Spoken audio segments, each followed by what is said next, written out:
Hello everyone, welcome to today's event. It's an audience with Rachel Elnaugh, which I'm amazingly excited about, as you probably tell from my face. Today the event is brought to you by NatWest, Royal Bank and Ulster Entrepreneurship team. It's one of our first digital and audience with events. Obviously in the times we're in today, everything is digital, so we're very, very excited about it. So to introduce the team today, we have myself. So my name is Pam Shima. I'm the Entrepreneur Development Manager at the Birmingham Accelerator Hub. And also my colleague Sharon, who will be supporting with the questions and answers. And she's the Entrepreneur Development Manager at the Milton Keynes Hub, and you'll meet her shortly. We also have our wonderful Letitia and our Danny supporting with the event today as well. So I just want to start off by positioning today's event. We will have a keynote from Rachel, who I'll introduce in a moment. But there is an opportunity for you all to engage and interact via the questions and answers facility. So we do have some pre-submitted questions. However, that you can all interact and engage by submitting the questions, and we will put those to Rachel during the questions and answer session. We've deliberately left lots of time for questions and answers today because I imagine you're going to have lots, and I think Rachel's ready for them, aren't you, Rachel? So without further ado, let me introduce you to our guest today. Rachel, amazing, is BBC TV's Dragon's Den. She's entrepreneur, creating multi-million-pound leading business, Red Letter Days Experiences brand, published mentor, author, award-winning CEO, and also has her own digital marketing platform as well. And I've watched a few of those videos. They're lovely, Rachel. So without further ado, let me introduce you and welcome Rachel. Hi, Pam. Hello. Hi. Yes, thank you so much for inviting me to be your guest on this session. And I've had a whole entrepreneurial roller coaster ride journey. And these days I am a business mentor. So I spend a lot of my time helping, inspiring, motivating others on their entrepreneurial journey. And I know that the NatWest Entrepreneur Accelerator Hub is really geared towards those businesses which have really taken root and are into growth. But I also obviously help a lot of people, and I'm sure there are many in the audience who are a bit earlier on in their journey of trying to start a business. So hopefully what I'm going to share today, which is really about the highs and lows of my entrepreneurial journey, but most importantly, the key insights and learnings of en route. Hopefully it's going to be relevant to everyone on the call.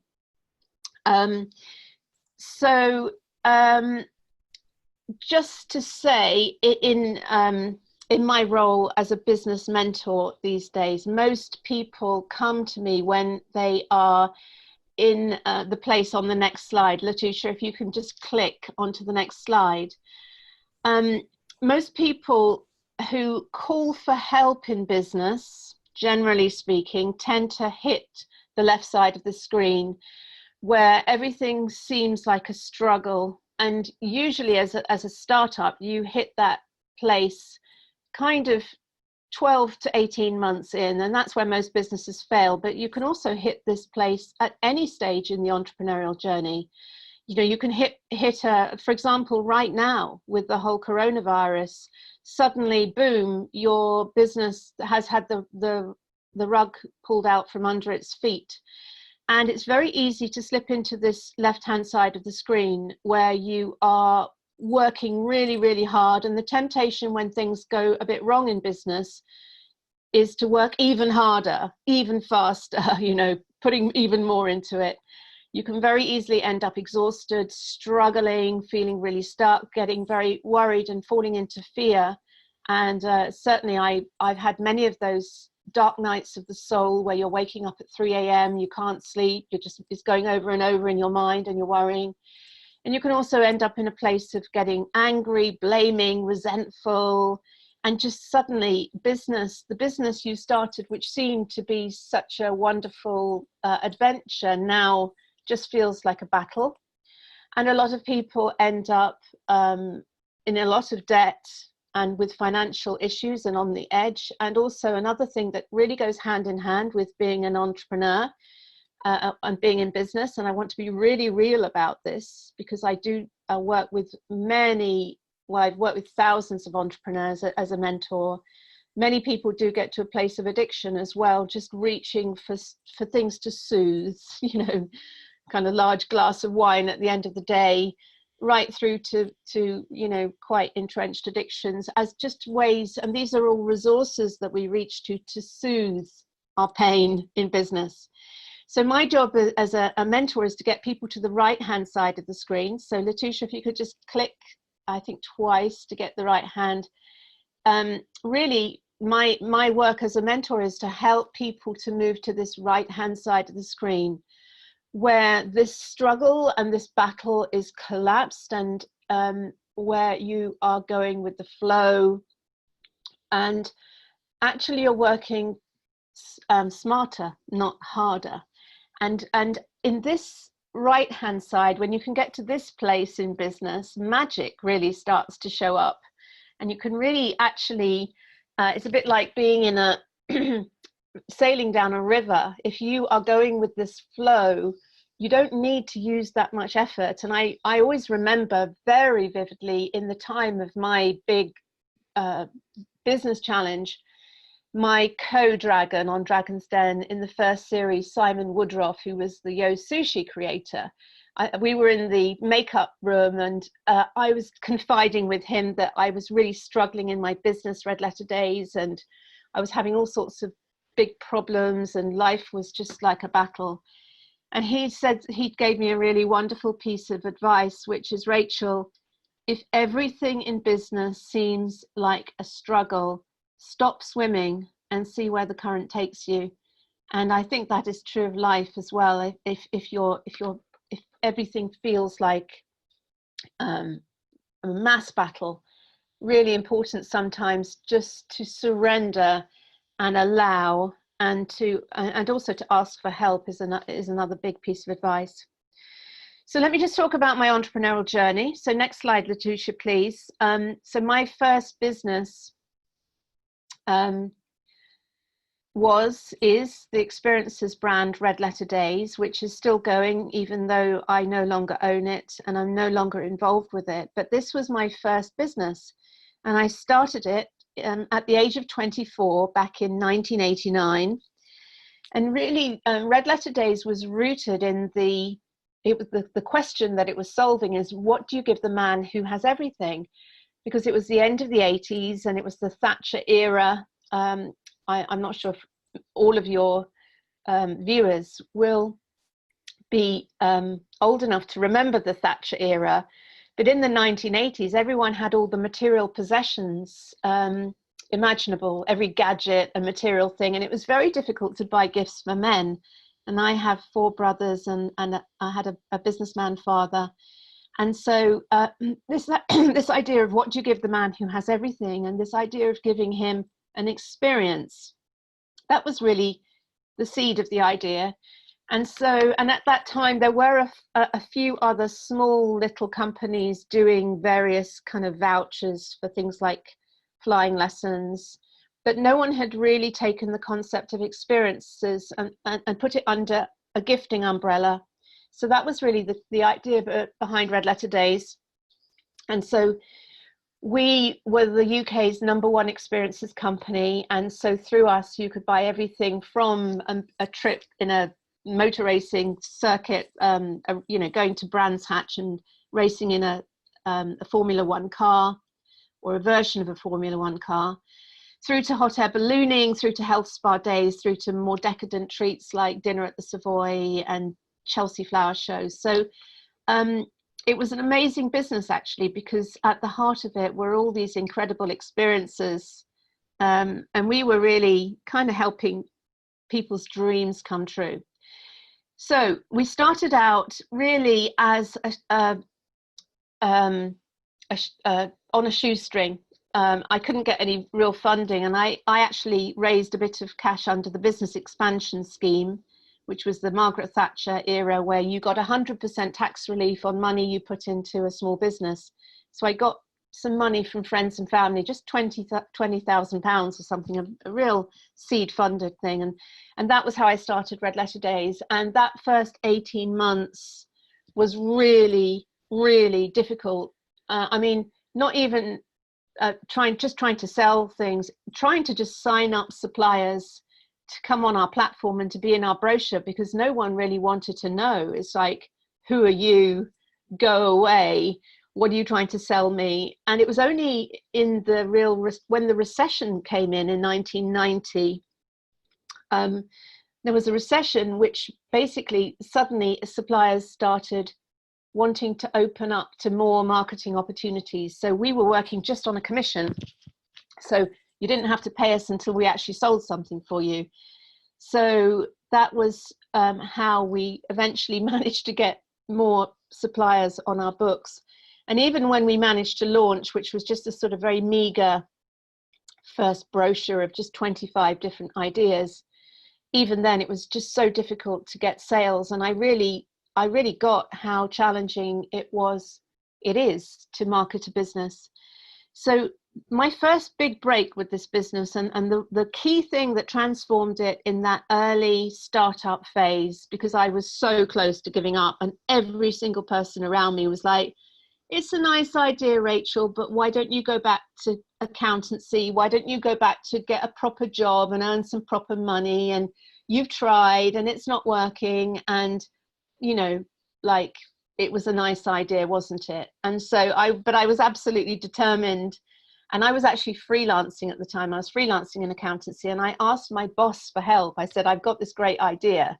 I can't seem to make it work. What do you suggest? He sent me along to see one of his clients, who was an amazing designer and a marketing guy called Barry Davis. And this guy, Barry, he just looked at everything I'd done and just like shook his head. But he just said, Rachel, I'll help you. And he helped me. He was my first great mentor, and he really taught me about marketing, about the power of very immediate communication, about the power of brand, and the power of collateral, and the fact that you have to create a kind of 7-second sizzle. And actually these days it's probably more of a 2 or 3 second sizzle. So, you know, we're noticing this with the government and Dominic Cummings, who is a master of marketing. Everything's coming down to just those, you know, 2 or 3 key messages. Stay alert, you know, just do it, the Nike slogan, and ways to capture people. And you see this a lot in clickbait. How do you capture someone in just like 2 or 3 seconds before they flick past? And this is the art of great marketing. And so Barry really started to help me with this. And he redesigned our kind of clunky brochure into a very simple fold-out poster, which we put as a supplement as an insert into the Sunday supplement magazines that Christmas. And boom, that was the thing that took us from nothing actually to overtrading, because the phones were just ringing off the hook. And we took £30,000 in the 3 weeks to Christmas in December 1990, which is not a lot of money, but for us it was amazing, because suddenly the business was off. And I think once you get the formula right in business and you get proof of concept, everything can start to flow very fast. And that's what happened to us, because of course all of the suppliers who wouldn't even take my phone calls were calling me now saying, we want to work with you. And so our next brochure, instead of having 25 experiences, we had something, I think probably maybe over 200 experiences. And we did an amazing brochure. And crucially at that point, I got a great PR woman on board, an amazing PR woman who personally knew all of the journalists in the glossy magazine sector like Cosmopolitan and Red and She magazine, and she got us masses of publicity. So that was another thing that really opened the business, and we just started to snowball exponentially, and it was great fun. And we're just creating new experiences and ever more amazing experiences. And so we got to the point by And bear in mind, this was before, not just before the internet, this was before mobile phones even. So it was real word of mouth business. People getting hold of our brochure. Essentially, we're a mail order company. People getting hold of our brochure and handing it to their friends and passing it on. So it was amazing to anchor this business in real word of mouth. And so we got to 1996. It was quite a slow burn. It took us 7 years to get to that magic 1 million turnover, which we got to by 1996. And again, I'm not sure if your audience is aware, but only 1% of businesses in the UK, only 1% make it to 1 million turnover or more. So once you get into that magic bracket, I mean, only 5% of businesses in the UK actually make any real profit, by the way. 2/3 of all businesses fail in their first 18 months to 2 years. And actually for women in business, it's 90%, the statistic. And most businesses that survive tend to just be bobbing along the surface. And so only 5% of businesses make any real profit and only 1% turn over £1 million or more. So by 1996, we were profitable and we had £1 million turnover. So there were two key books, which, because obviously as an entrepreneur now, not just with a startup, I had a really thriving, growing business and it was amazing. There were two key books which really helped me to understand, this is in the 1990s, so this is probably, but they're very powerful books, and in every era there are some very fundamental pieces of thought leadership which come out. So the first book, Latusha, if you show the next slide, the first really key book which helped me to understand why Red Letter Days was so successful was this book called The Experience Economy by Kine and Gilmore, which came out in, I think it was the mid-1990s. And so the reason why this book is very important, and especially important now, is to understand this experience economy, this ladder, which the higher you can go in the ladder, essentially the more money you will make. So basically the great example that they use in the book of this experience economy ladder is coffee beans. So coffee beans at their most fundamental are a commodity. You could buy a sack of coffee beans on the commodities market maybe for $100.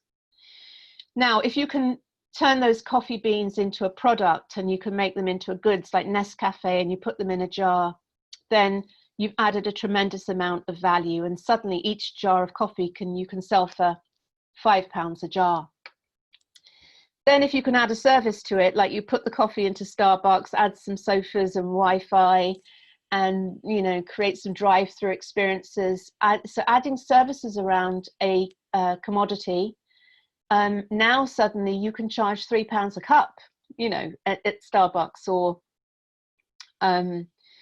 so suddenly adding a service has dramatically raised the ability to leverage profit from a commodity.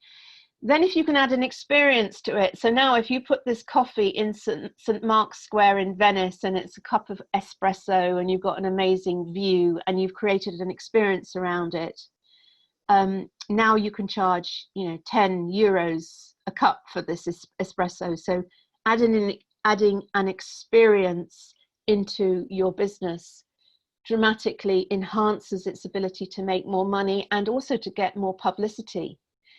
And the top of this chain, which is, hold on, I'm going to move I'm covering it up.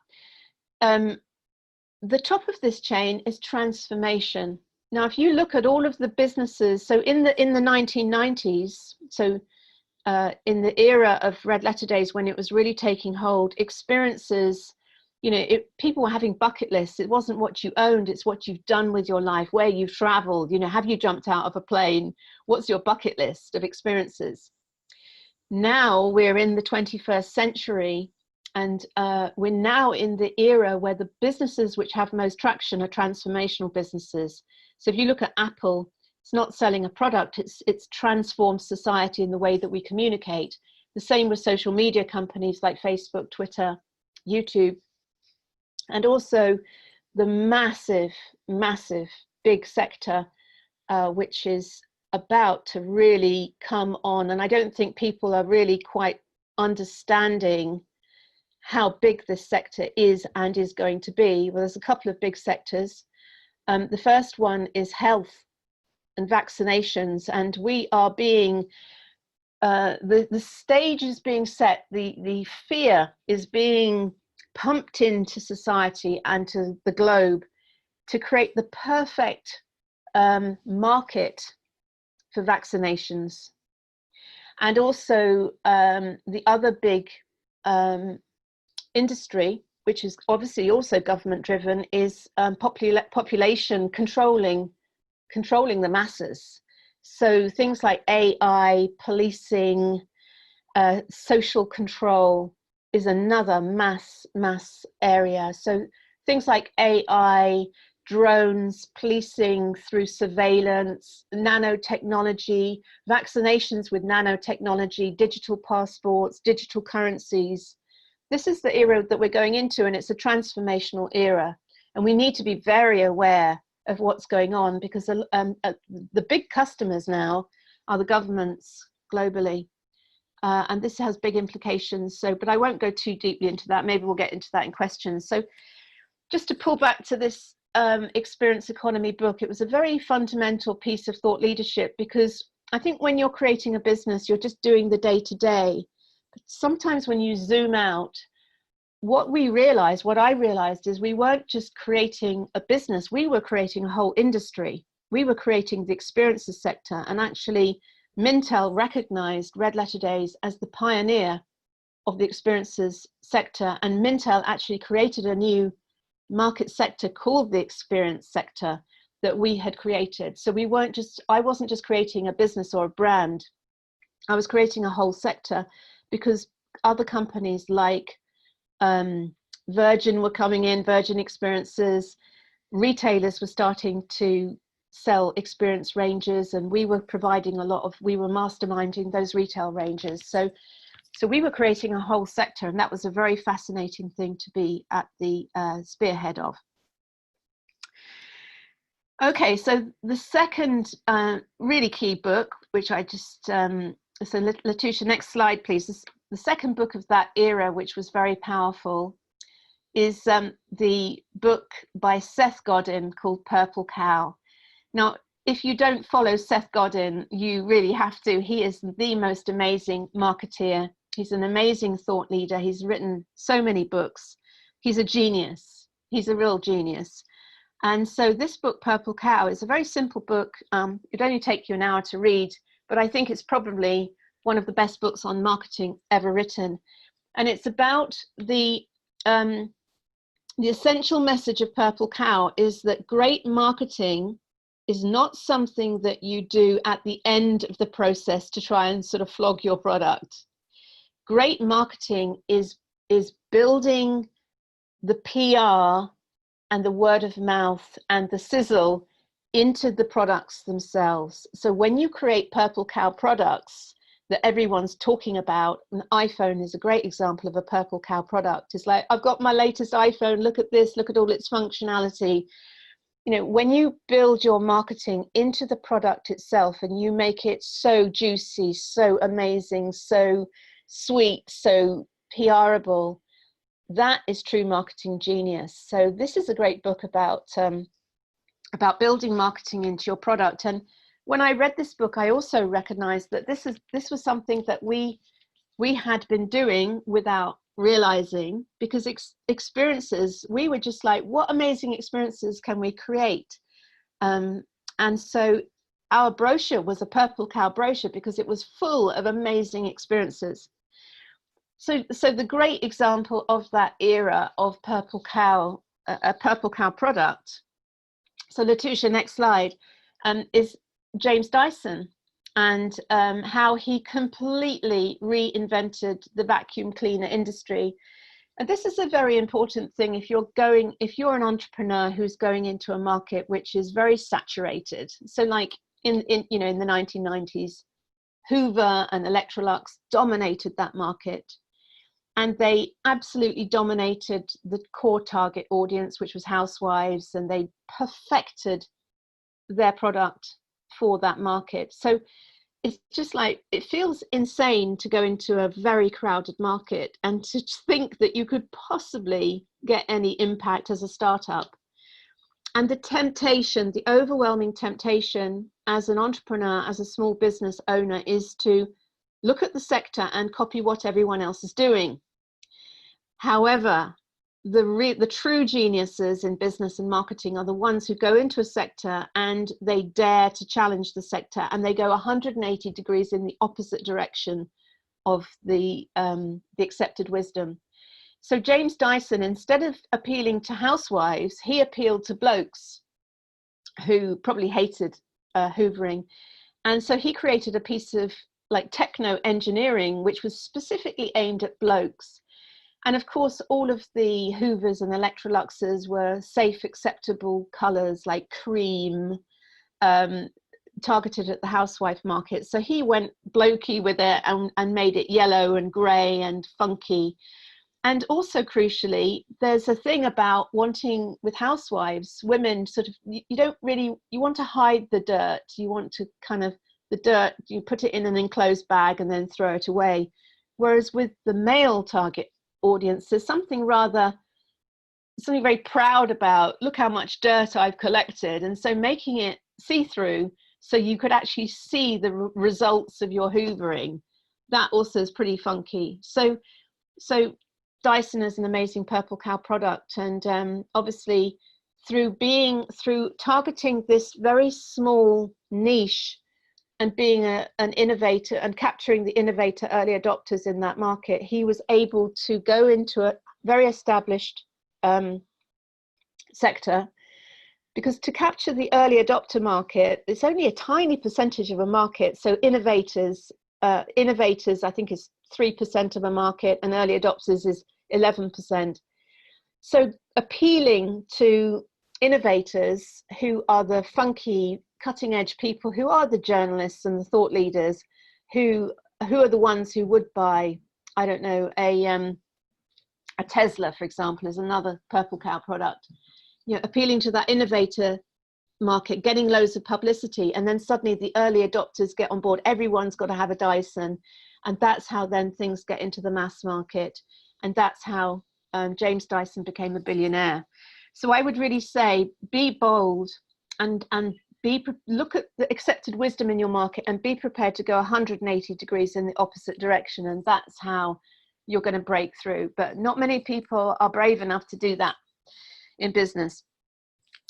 So next slide, Letitia, please. So our ultimate Purple Cow product, because once I read this book, we then sort of thought, wow, how can we push the envelope on our Purple Cow products in our brochure? And our top of the range Purple Cow product was a $20 million trip into space. A Russian millionaire, I think his name was Tito, had just bought from the Russians, who were a bit desperate for money. He just spent $20 million on buying a trip into space. And so we did a double page spread on this space experience, this $20 million trip into space experience. And we knew it was possible. So if someone actually came up with $20 million, we never sold one. You know, this is the point. We didn't actually have the product. And we knew we could get the product. If someone did come up with $20 million and commissioned us, we probably could have researched and found the contacts in Russia to create it. But this is the point. We just created this product and we said $20 million trip into space. And we got so much publicity and PR from this Purple Cow product. And of course, that's what sold huge amounts of kind of £99 vouchers, because in this red letter package, which was our gift package, there could be anything from motor racing at Brands Hatch through to a flight in a MiG fighter jet, through to a trip to the Chelsea Flower Show, right through to a $20 million trip into space. And so Purple Cow products sprinkle the magic stardust on our brand. And the very interesting thing, because obviously all of this time we were experimenting with various forms of marketing. We tried every form of marketing, press ads, radio ads, we even did television ads. And no matter how much money we threw at advertising, consistently 81% of our business came from PR, recommendations, and referrals. And so this engine of word of mouth was the real engine that was driving the business. So from that place in, so from that early place, we were really starting to have some understanding of what was driving our market, and that was how we started to really open it up. And the third really key thing, so those were two of the books, and the third thing, next slide please, Letitia. The third massive thing which happened, let's take a pause while the next slide comes on. A big step change which happened for us in 1996. So we were a good business, but not a great business. We got to £1 million turnover. We did a lot of market research. And this is another really important thing for an entrepreneur, to move away from gut feel into researching and understanding what is driving the engine of your business. So we did a huge amount of quantitative analysis on our database, which by then I think was about 250,000 people on our database, and it was a mail order company. So we did some profiling of our database. And crucially, we also did some focus groups, qualitative analysis. So focus groups where you sit behind the one-way glass and you watch different groups of people engaging with your product and commenting on it. And I was with, during this phase, another one of my great mentors, and a guy called Paul Glide. And he was an advertising guy. He was the one who taught me, don't sell the sausage, sell the sizzle. Sell the sizzle, not the sausage. It's a great market advertising term. And he was the one who helped me, encouraged me to get this market research done. And he sat behind the glass with me, watching these focus groups. And afterwards, he just said to me, Rachel, you know what? You don't sell experiences. I'm like, what do you mean, Paul? We're the UK's #1 experiences company. What do you mean we don't sell experiences? He said, no, you sell magic. You sell the ability, you sell happiness. You sell the ability to make dreams come true. And when we really landed that from doing this research, and we really moved from trying to sell bits of metal going round at high speed round racing tracks, and we really moved into this emotional, aspirational aspect, we overlaid that into everything that we did, all of our communication and collateral. And we also realized we weren't an experiences company. We were a premium aspirational gift company. So our competitors weren't Virgin Experiences or Acorn Experiences. Our competitors were Sony and Gucci and Tiffany, beautifully packaged, products. Our average sale was about £100, just over £100. So we were a premium aspirational gift company. And when we put this understanding into our collateral, and we redesigned everything, we made it in a very crowded market now. We said, okay, we're going to own the premium aspirational section of that market. And it's another big mistake. It's very tempting to try and own the whole of a market. What we decided to do was to own the premium aspirational sector of the market. So we moved from saying we're the UK's #1 experiences company to just these 4 words: adventure, indulgence, excitement, dreams. And we started, instead of having just objects in our brochure, we had people and emotion and faces and joy and indulgence and excitement. And that was a massive step change. So the blend of all these things, the impact that it had on our business, and this is the interest to your accelerator program, which in a very long-winded way I'm moving to explaining, was our turnover went from 1 million to 3 million to 5 million to 10 million to 14 million to 18 million exponentially. So the business completely exponentially exploded as a result of these things. And that was a very exciting time. And this is so tuning back in. So now I'm getting to the place in the journey where this is about year 2000. And that was an amazing year for our business, because our turnover by then was £10 million, and we were making £1 million profit so it was an amazing business. And actually, I wish someone had advised me. I really wish someone had advised me back then. It's enough, Rachel, it's enough. You've got a great business. You're turning over 10 million. You're making £1 million turnover a year. That's an incredible business. Just keep doing it. Just keep doing that. That's all you have to do. You found a great formula. Just keep doing that. But of course, us entrepreneurs, we always want to push it and expand it and grow it and get to the next level. And of course, at this time, you can imagine that having gone through such amazing growth, I was a startup business person, really, I now had a huge team and managers and probably, I don't know, 100 staff by this point. The business was really starting to expand, and it was kind of becoming crisis management. And I was getting into that red side of the screen, the working hard, exhausted, struggling, stuck, and also really resourcing myself through alcohol. And I got to a point where I realized I had to really pull back from that. And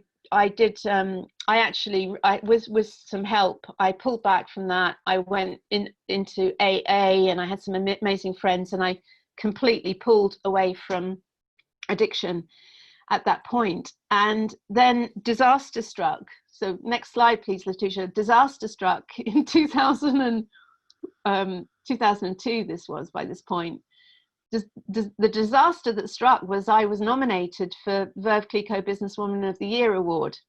And this came about because I had another genius helper. I mean, I've had some amazing genius helpers. I mean, I can absolutely see why Dominic Cummings is the perfect right-hand man to Boris Johnson, because having genius marketeer helpers is like your Svengalis is really key.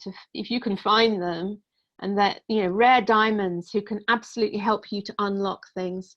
And I had an amazing helper at this point, a PR guy called Ian Hayworth. Don't know if he's watching. And he'd been a tabloid journalist for, like, I think The Sun, and he'd done a lot of PR for people like Coronation Street TV stars. And he actually basically said, Rachel, we need to make you famous. And I'm like, I don't want to be famous. He's like, no, come on, it's a great marketing strategy. You know, look at Richard Branson, look at Anita Roddick.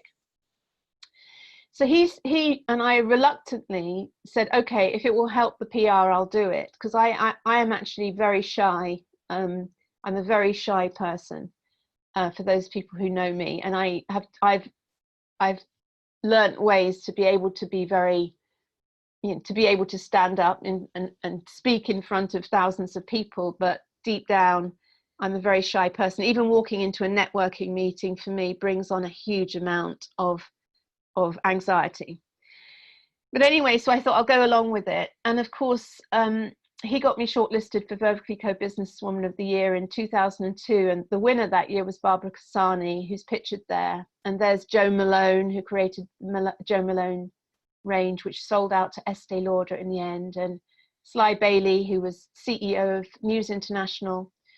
And Barbara Cassani had created Go Airlines, which was the low-cost airlines of British Airways. So I was invited to a photo shoot at their Mayfair offices one sort of weekday morning at 11 a.m. We'd all been assembled for this photo shoot, and that was actually in Hanover Square that photo was taken, and that's where the offices were. And of course, there was this whole array of champagne laid out, because it was Verve Clicquot, right? And of course, I just thought one glass won't hurt. And, you know, it's just like, and if you've ever, like, with you, you'll know this, it's just like, you take that sip of that forbidden elixir and just like, wow.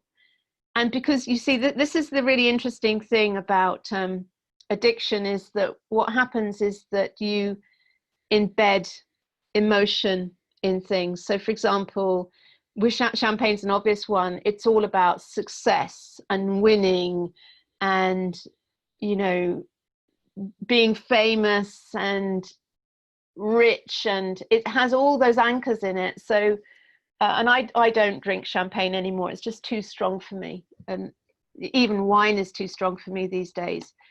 but champagne is really embedded with all those anchors. So that was actually not a great thing, because it completely opened up this whole addictive pattern again. And of course, what happened as a result of Veuve Clicquot, and this is another really important thing if you're a business person, an entrepreneur, when you start going down that route of going into awards, your profile starts to open up. So off the back of this, I won an Entrepreneur of the Year award, an Ernst & Young Entrepreneur of the Year award that year. And of course, the BBC at that time were devising a new television program called Dragon's Den, and they were looking for, they had men on the panel, but they were looking for a woman, a gratuitous woman. And of course, I'd just been I was in the public eye through all these awards, and not many business women wanted to do this show. They didn't want publicity. I think a lot of people just didn't hook into really how big it would be. But my PR man is just like, you got to go for that. And they invited me to be part of Dragon's Den. And of course I said, yeah, sure, of course. So it was through this getting in on this in this awards circuit, that's how Dragon's Den came about. So of course, now this is another danger trap when you start to get big and you start to become high profile, because ego takes over. So you get this sense of, I'm winning, and like, I'm rich and I'm famous, and it's very, very, you get into this place of ego. And of course you start to think, how far could I take this? How big could I get? And this is a very dangerous point. I just really want to raise, this is a danger point. So if anyone is watching is in this point where everything's going well, everything's booming, everything's open up, be very careful, because you can be lured in the wrong direction. So next slide, please, Letitia. So of course, by this point as well, we were, by this point, a 14 million turnover company, very high profile, a household name. And of course, our checkbook was huge. So suppliers who got into our brochure made a lot of money. So we were being courted, the directors and me, I was being invited to all these, amazing experiences. And I was invited to go and experience Skibo Castle in Scotland, because they wanted to get in our brochure, Skibo Castle. And at about this time, I was in this mindset of, I want to grow this business and float it. Like my heroines, Anita Roddick of Body Shop, she created this business and floated it on the stock exchange, and Debbie Moore of Pineapple. So there were some great sort of female heroines of my early business years. And I thought, wow, I want to be just like them. Let's grow it, let's float it. And so we were at that time, me and my co-director, we were developing a business plan that would allow us to go out and get venture capital funding to take the business to the next level, and to groom it so that we could grow it and float it. And we actually, I remember that we sat down and wrote the business plan at Andrew Carnegie's desk in Skibo Castle. And the reason why this is very significant is because Andrew Carnegie was the mentor of Napoleon Hill. And Napoleon Hill wrote a book called Think and Grow Rich.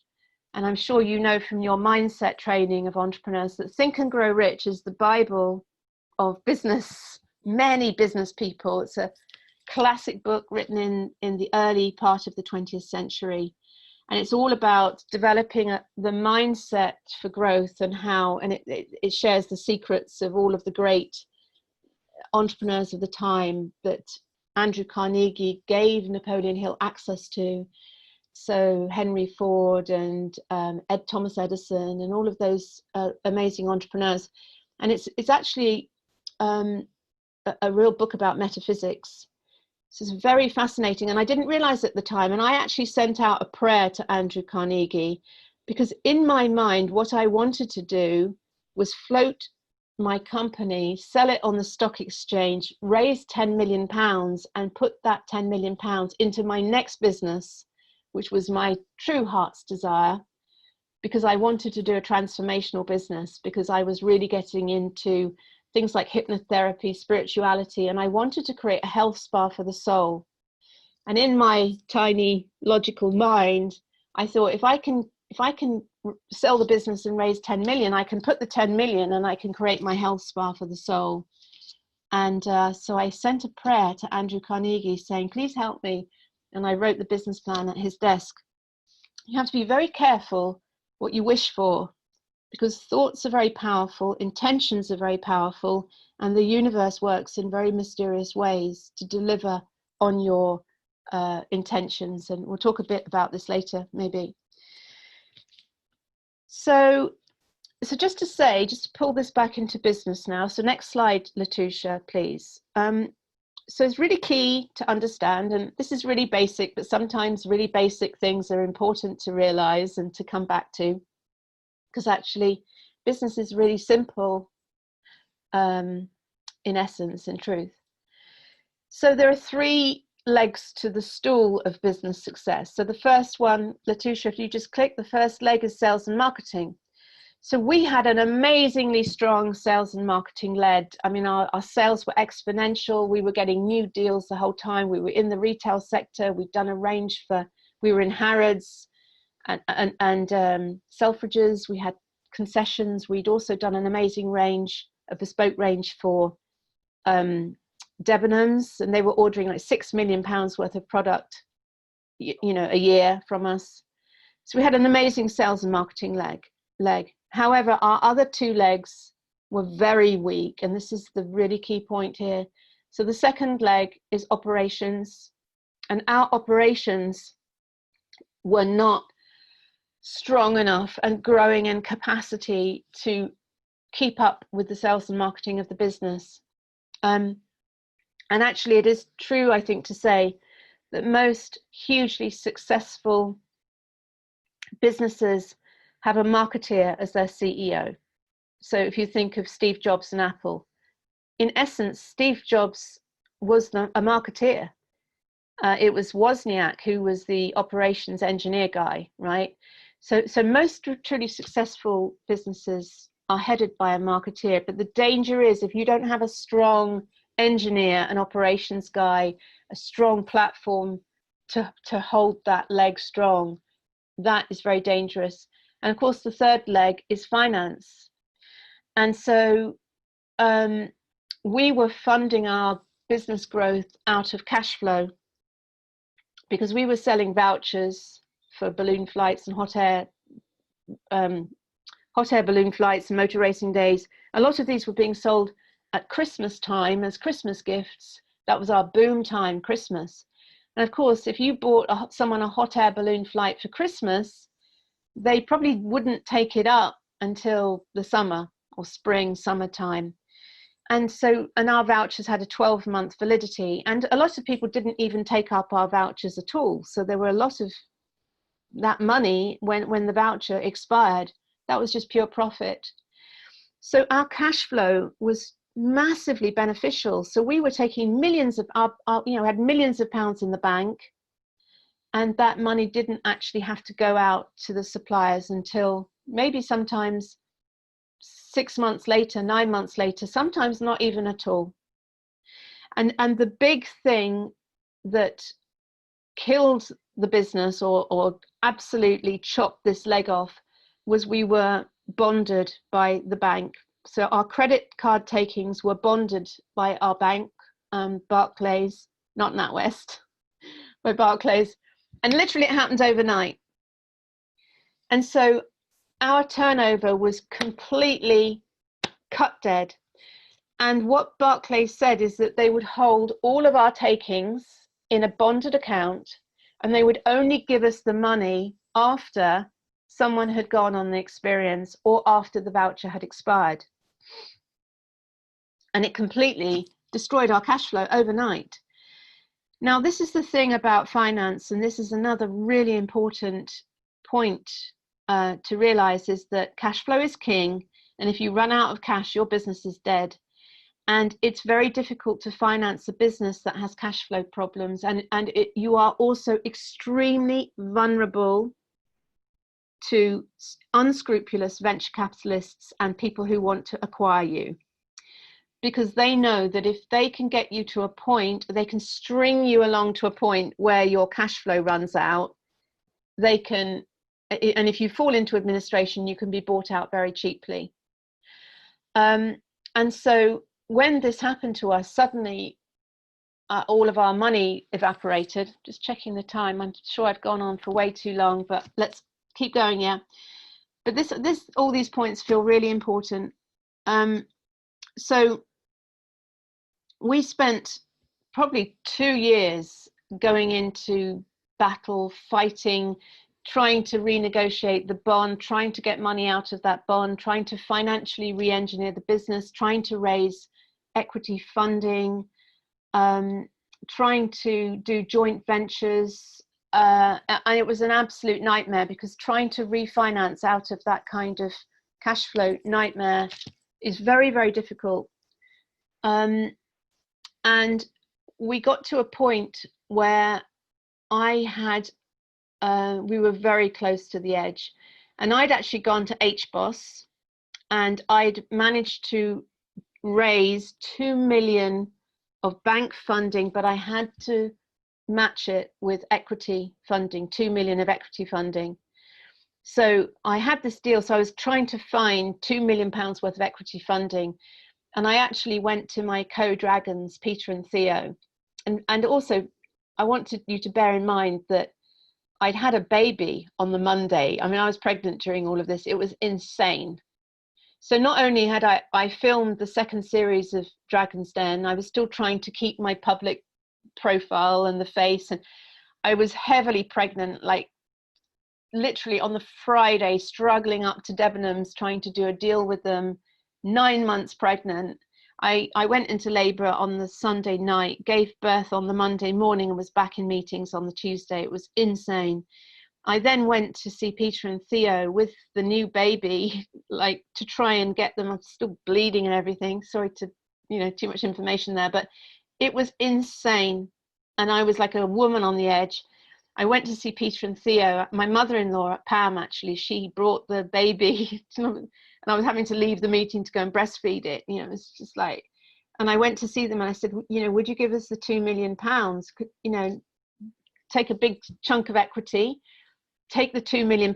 I can get 2 million off HBOS. We can refinance the business, float it, refinance it, and float it, because we'd already been talking to brokers, Seymour Pierce, about floating the business. It was a great business. It was a great brand. It was profitable. It had growth, incredible business. So all I needed was this 2 million equity funding. And of course, the thinking was, because this is Theo Paphitis, he makes his living out of pulling businesses out of administration, like Ryman's, for example. It's like, actually, why pay £2 million when if it goes into administration, we can get it for nothing? So actually, they didn't do the deal. And what happened was one of our suppliers put a winding up order in, which basically collapsed the whole business, and we had to put it into administration to protect it from its creditors. And it was game over. And then, of course, Theo and Peter bought the business for 250,000. And as part of that deal, Barclays gave them the 3 million. There was 3.3 million cash at bank when we were forced into administration, and Barclays actually gave them 3 million as part of the deal. Or actually, no, 2.5 million of it. Barclays kept 500,000 as their fee, which is like shocking. And they gave them the 2.5 million in return for unwinding all of the vouchers that had been bought on credit card, because there was a contingent liability that needed to be unwound. So they picked up the business for $250,000, and they got 2.5 million as part of that deal. So on the face of it, they were right. Yeah, why would you put 2 million equity into a business if a week later you could get it for $250,000, a fraction of the price? and get 2.5 million cash at your disposal, you know. But of course, what actually happened, and this is another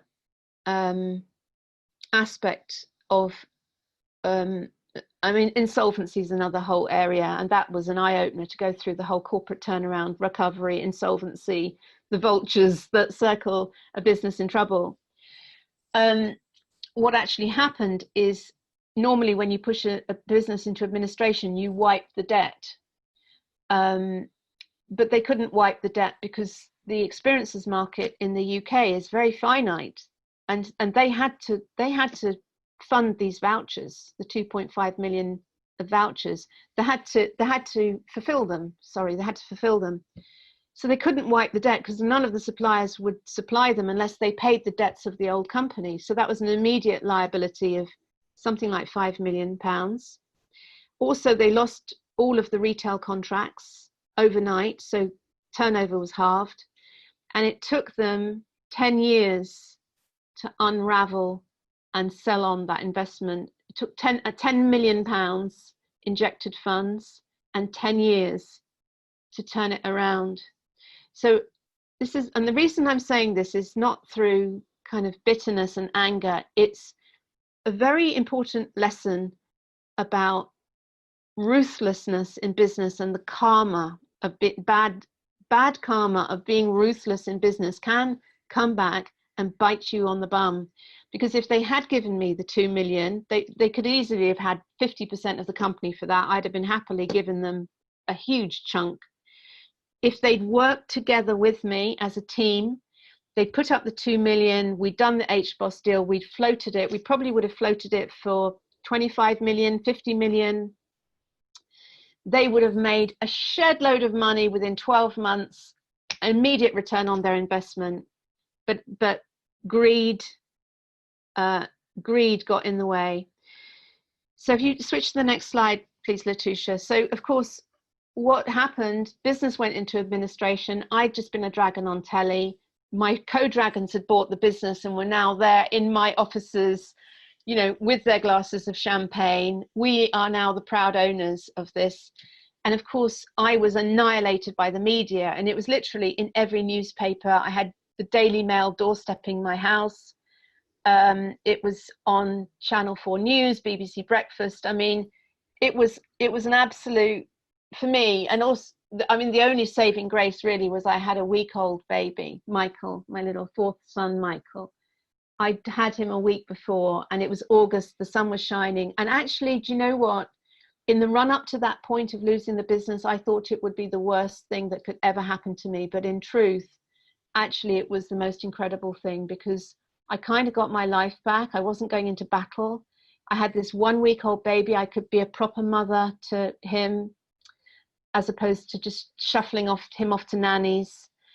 And it was just the most beautiful gift, consolation sort of gift from the universe. And of course, next slide, please, Letitia. Of course, I'd just been on Dragon's Den, so my personal brand was now probably even bigger than Red Letter Days. I was on the first 2 series of Dragon's Den. That led to a book deal. So next slide, please, Letitia. I was then given a book deal and an advance to write any book I wanted, because I'd been on the telly, and a business publisher just said, here, you know, take this money, write anything you want, because they knew it would sell. And of course, I couldn't write a book about how wonderful I was, you know, because I just had this failure. So I thought, I'm going to meet it head on. And this was another purple cow. Meet it head on. I wrote a book about business nightmares, and not just my story, but the story of 20 other hugely successful entrepreneurs who hit a bump in their journey and either pulled back from the brink, or if they fell over the edge, how they revitalized themselves. So they had the stories of Donald Trump. I mean, he was absolutely broke in the early 90s and pulled back from the brink. Jeffrey Archer, he went from being virtually bankrupt on the Friday to being a millionaire on the Monday through Cain and Abel. That was what revitalized his financial fortunes, writing Cain and Abel, which was serialized. And Gerald Ronson, who lost his Gerald Ratner, who did that infamous Institute of Directors speech and destroyed Ratner's The Jewelers and lost the business and basically was fired. And he then revitalized his fortune. So it was a very cathartic book, and it was a very profound, all of these teachings about this fine line between success and failure. And despite the title, it's actually a book about keeping faith and hope and optimism in dark times. And I think this is one of the really key things about mindset, I think we'll talk about later, is that one of my greatest assets is my ability to keep going and stay strong, focused, and aligned no matter what is going on the outside. And it's being a marathon runner, that you can absolutely still guide your ship through whatever storm is facing you. It's a bit like in a hurricane. If you can stand in the eye of the storm where the calmness is, even if the winds are going hundreds of miles an hour, you can be absolutely in your alignment. So this is another sort of really important trait of hugely successful entrepreneurs or people in life, who just keep going no matter what. And so next slide, please, Letitia. So of course, as a result of Business Nightmares, and the interesting thing about that is it came out in May 2008, and in September 2008, everything crashed.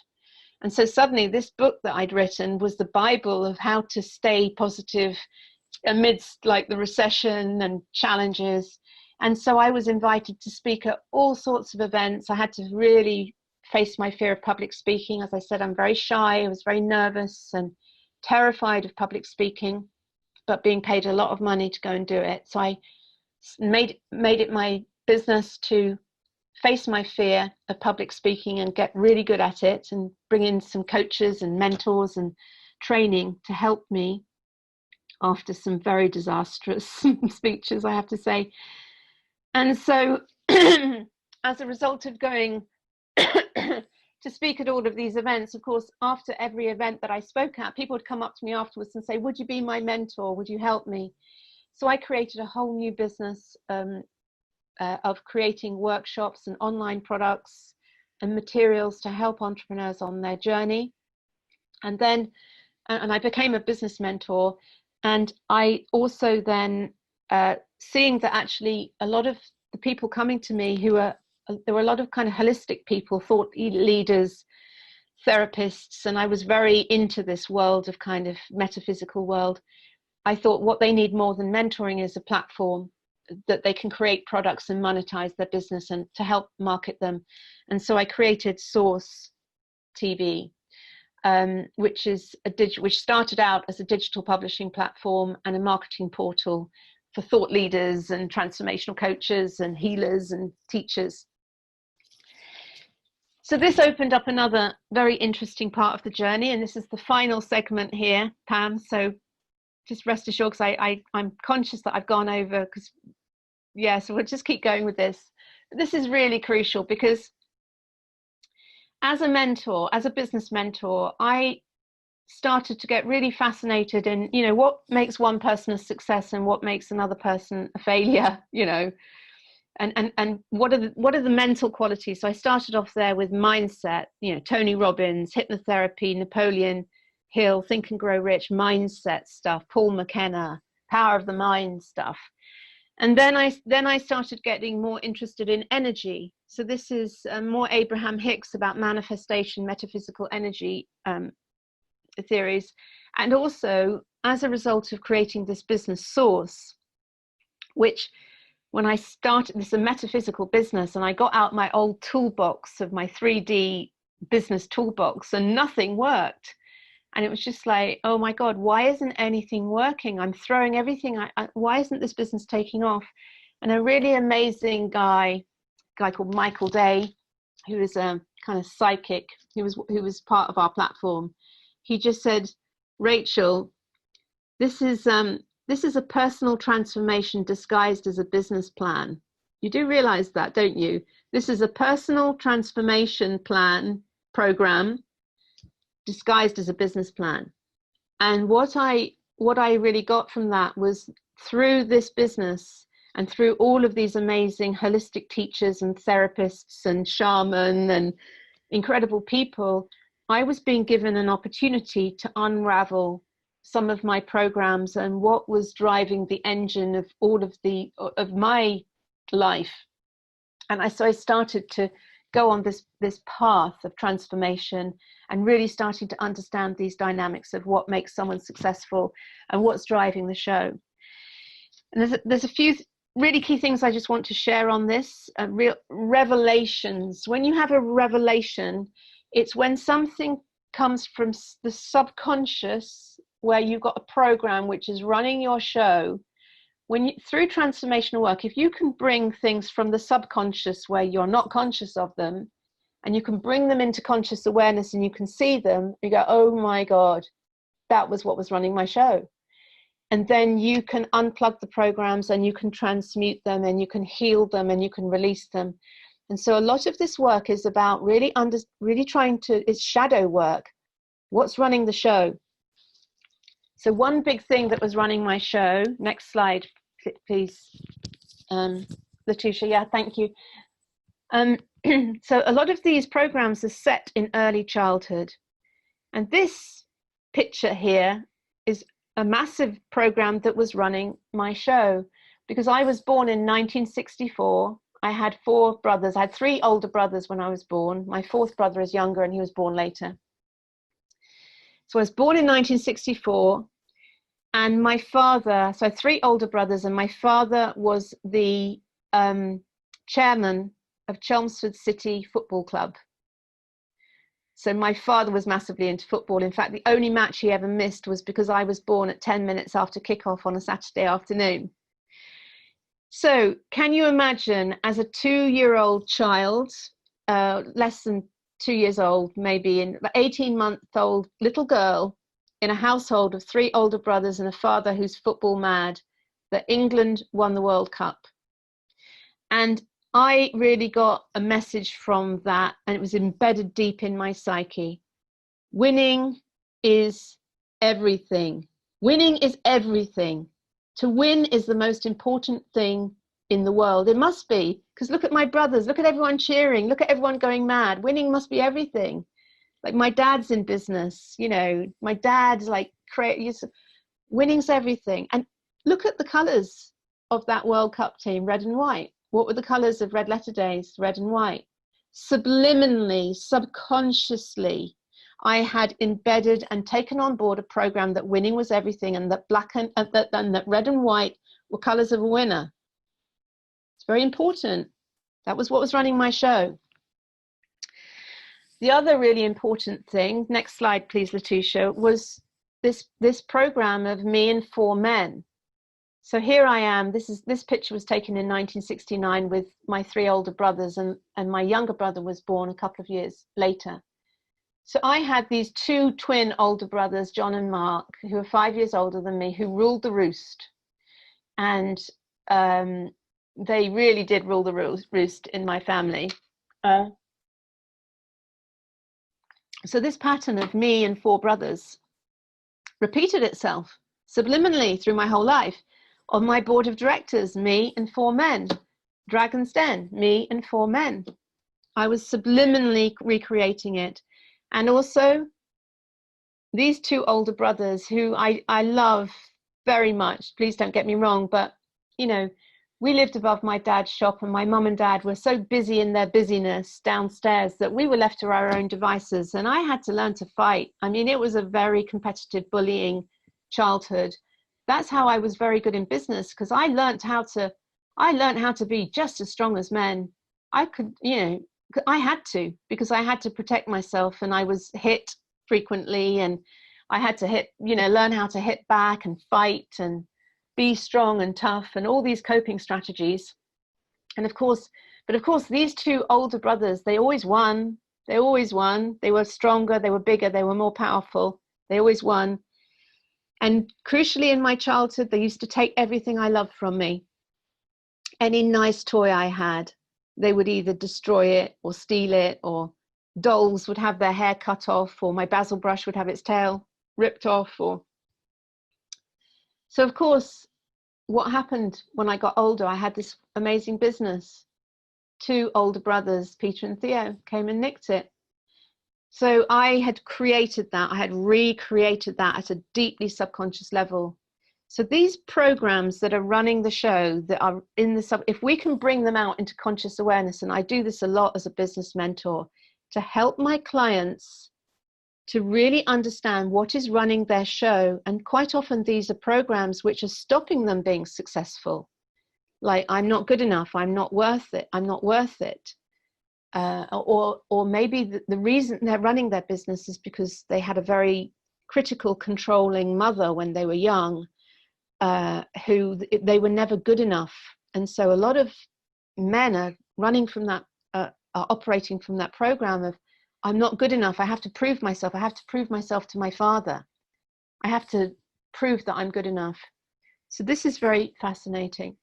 Another big thing I discovered, next slide please, Letitia, is another great realization. And I know that you've got programs around women in business, and you've got a female chief executive now who's written the Rose Report. And whilst I totally advocate women empowerment, business, I also just want to express a real note of caution, because the overwhelming temptation for women when they go into business is to step into what I call Athena power. And this is a very masculine metal energy, which is logical, it's cutting. And what happens is you become as hard as the men. And I see a lot of women in business who are drawn into this place of being very hard. And what in truth we really need to do, I'm very much into conscious capitalism, we really need to pull back from, women in business really need to pull back from this overwhelming temptation to be as strong and as tough and fighting like the men, and to being in our feminine Gaia power, which is much softer, it's more vulnerable. It's about, and it's truly about understanding this world is set up for abundance. And capitalism is all about scarcity, but in truth, nature is showing us there's nothing but abundance. And this program of scarcity is what is driving capitalism, old style capitalism. But as we move into this Gaia consciousness, this feminine energy, and to make this move, you really have to start unplugging those programs and uninstalling that childhood trauma, because that childhood trauma that's running the show, they're like knives in your heart that are making you hardened. And as you start healing them, you start coming back into the heart, softening, and having a very different way of being in the world. And being soft and having Gaia conscious does not mean that you are weak. It's like a lioness, but you become a force of nature, and you start working with the source that is the power behind this universe. And that is incredibly powerful, but it's a different type of power. And it doesn't come from wielding the sword and violence and conflict and attacking. It comes from standing in truth, standing in your power, having strong boundaries, saying no, stop, this has to stop. We have to stop polluting the planet. We have to turn to renewable energy. We have to be ethical. So all of these things are coming through very strongly now for business. And certainly with the whole coronavirus thing, which is, just look at that enemy. Look at all the leaders in the world that are trying to fight the coronavirus. We've got to fight it. If coronavirus were an enemy that could be seen or was big enough, they'd have dropped a nuclear bomb on it by now. But this is the genius of Gaia, because Gaia knows that she is dying. So she has sent out a special envoy, which is so tiny, so small, it can't even be detected. So you notice all the language around coronavirus. We've got to beat it. We've got to fight it. We've got to wipe it out. We've got to eradicate it. Maybe we need to listen to it. Maybe we need to listen to the planet. Because what does that virus do? It destroys the lungs of the planet. It destroys our lungs. It destroys its host. And what have we been doing to the Amazon rainforest? We've been burning them. We've been destroying the lungs of our planet. And this virus of humanity will destroy its host. So in coronavirus, we've been given a very strong warning by Gaia. And if we don't pay heed of it and just try and get rid of coronavirus and, oh, let's have global vaccinations, no thank you very much. Let's build our immunity and let's bring the planet back into balance, and then she won't have to create these viruses to destroy the parasite that we've become that's destroying her. So it's very important for us as entrepreneurs, as business leaders.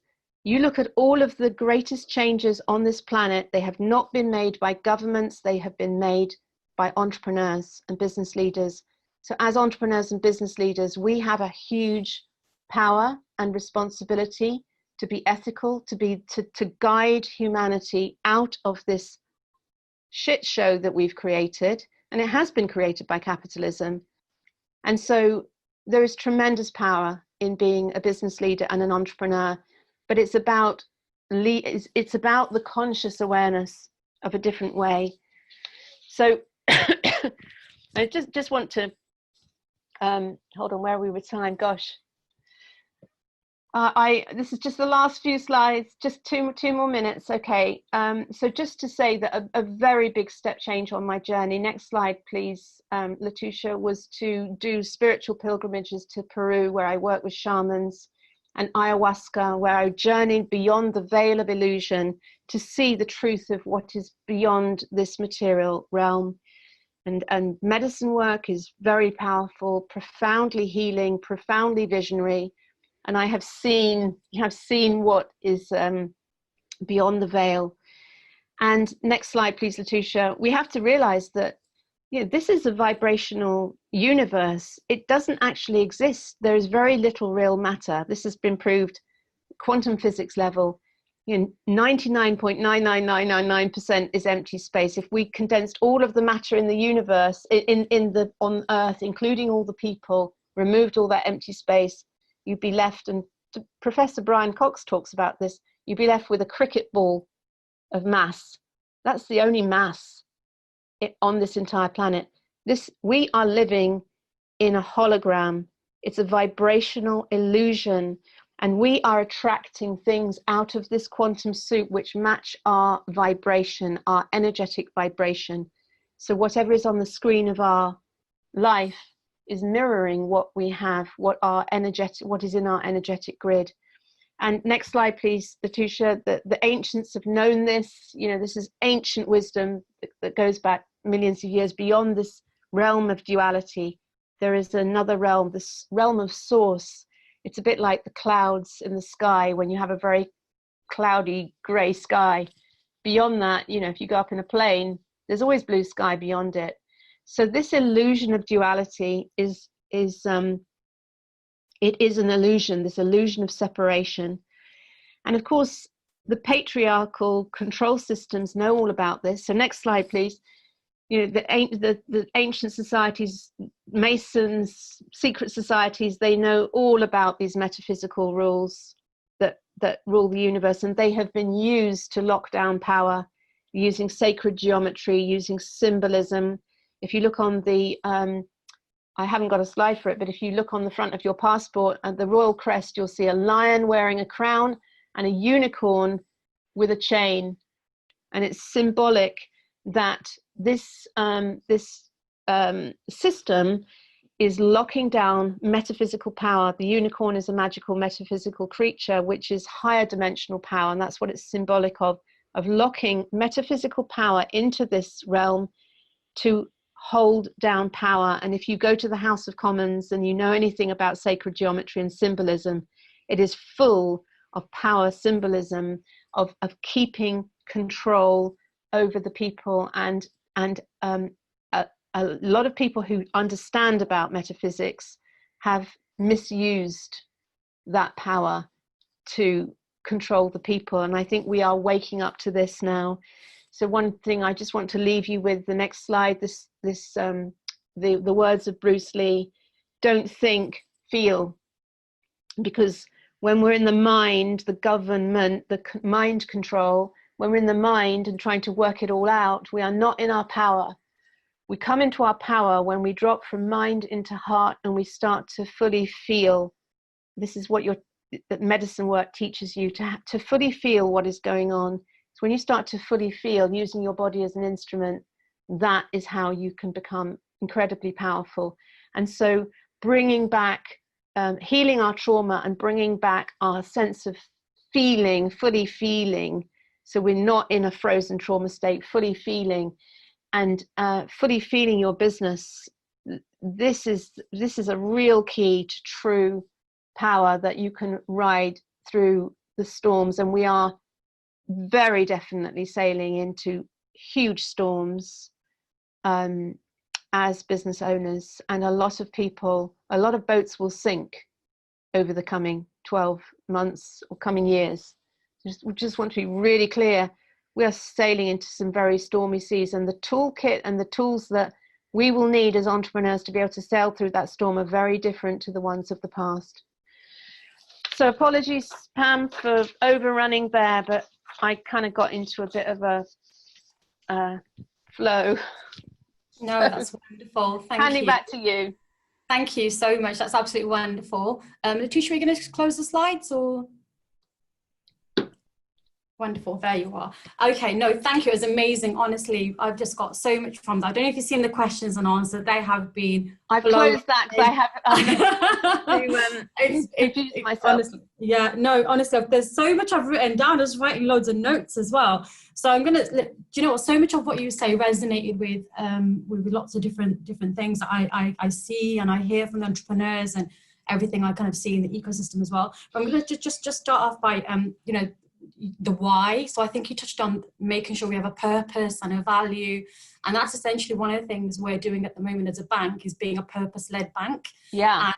And making sure that we add value, and we have these pillars we're linking into financial education, climate change, sustainability, and enterprise, and helping small businesses thrive. And yeah. I remember I took a few of our entrepreneurs to go and see Brian Cox, actually.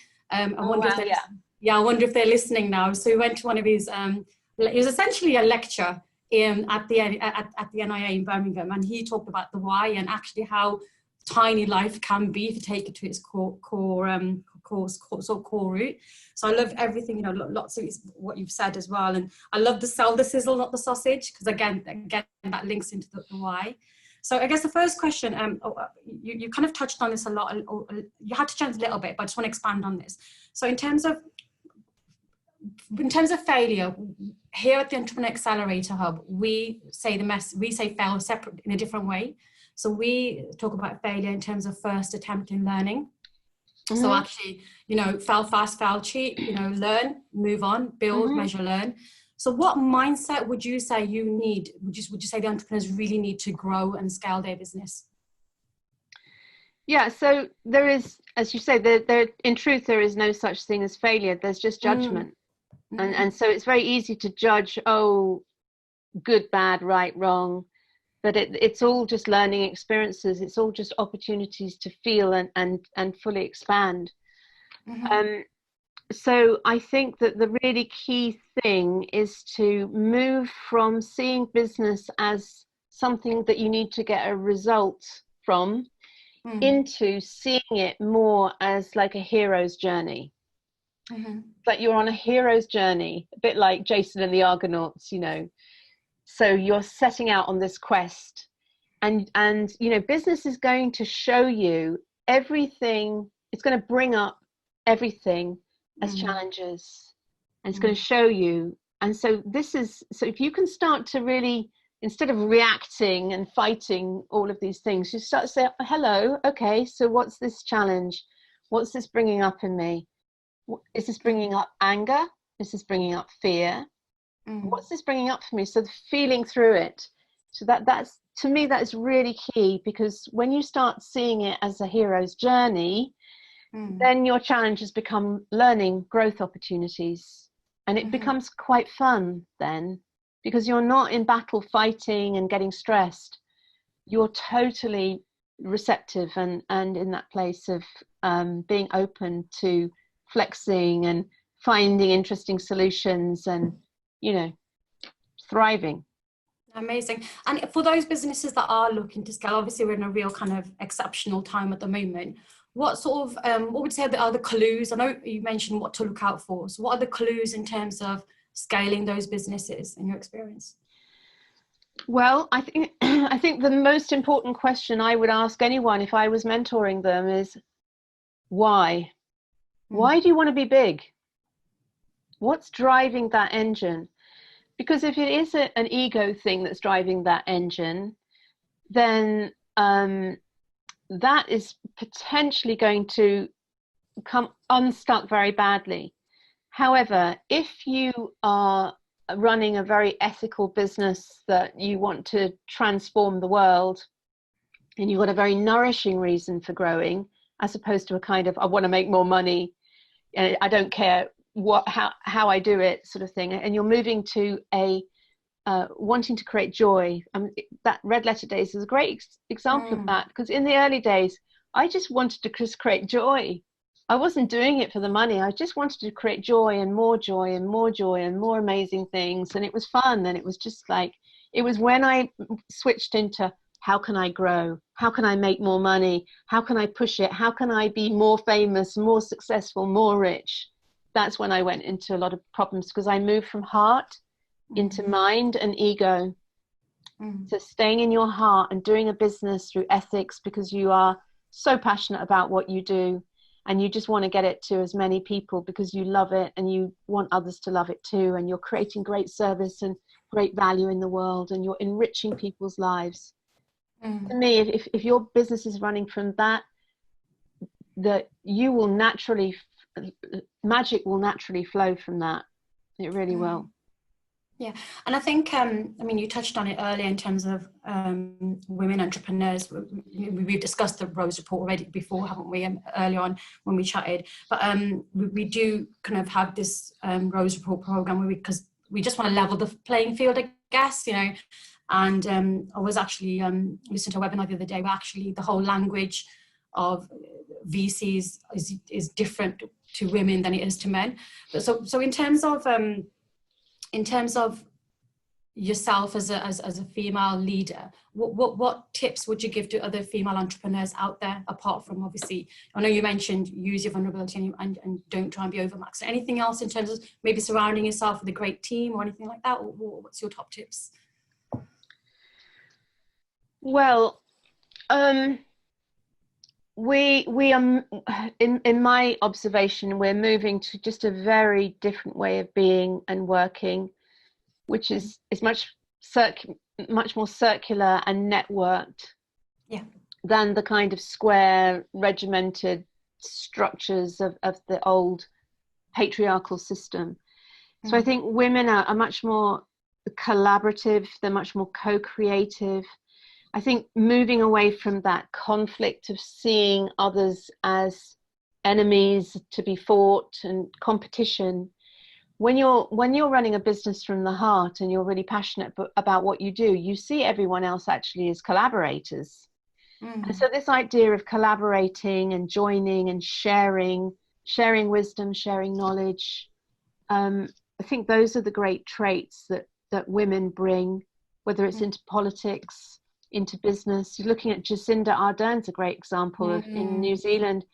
I mean, and Marianne Williamson says this, you know, Marianne Williamson stood for US president, and I admired her greatly, but she just couldn't, like, it's, I think it's just the control system, just she couldn't cut through it. But she said a very interesting thing, which is that governments run countries, you know, like businesses, and actually maybe we should run them like families.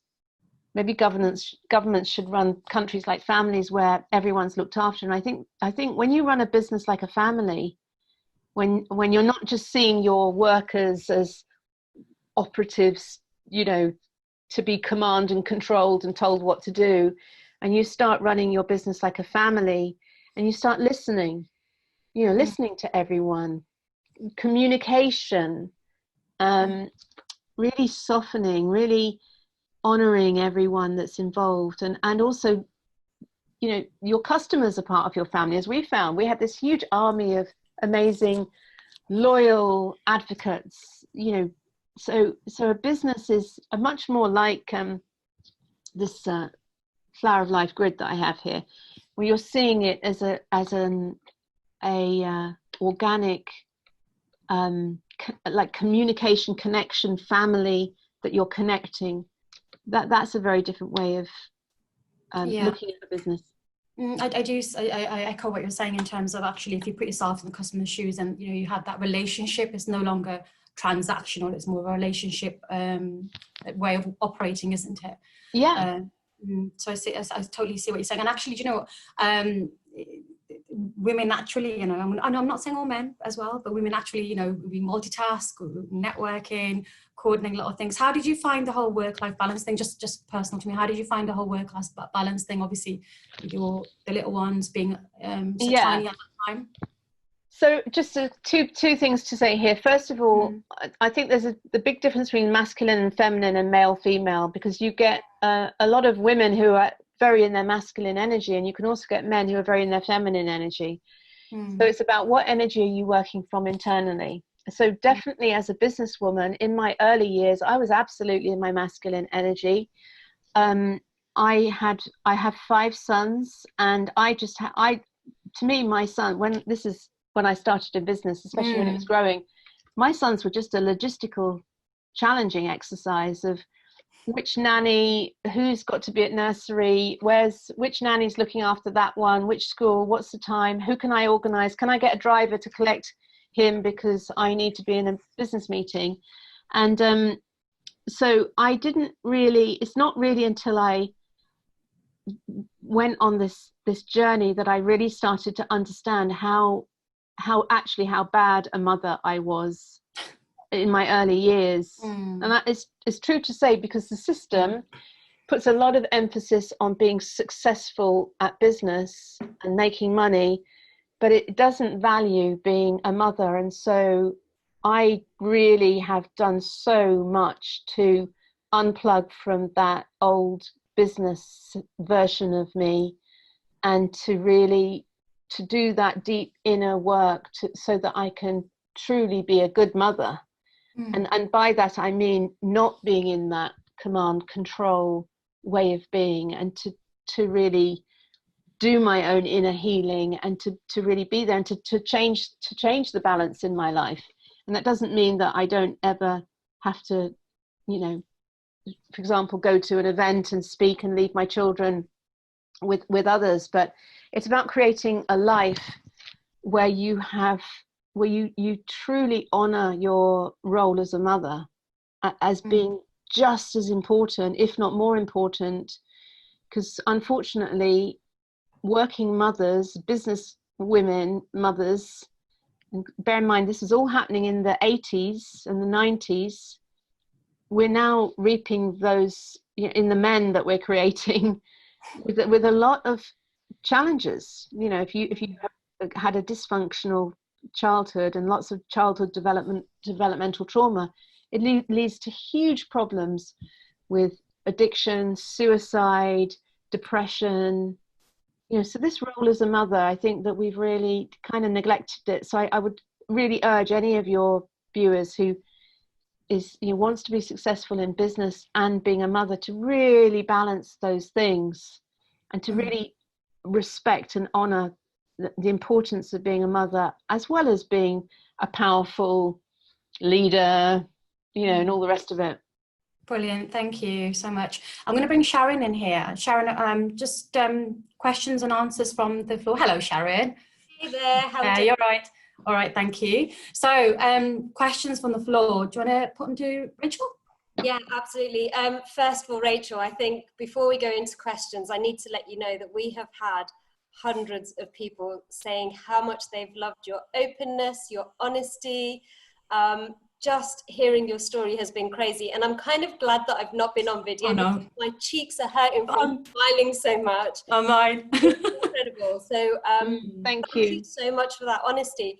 We've had tons of questions, and what I'm going to do is just group them so that we can answer a few people's questions in one go. So there's been a couple of overriding themes. The first one is, how do you know when enough is enough?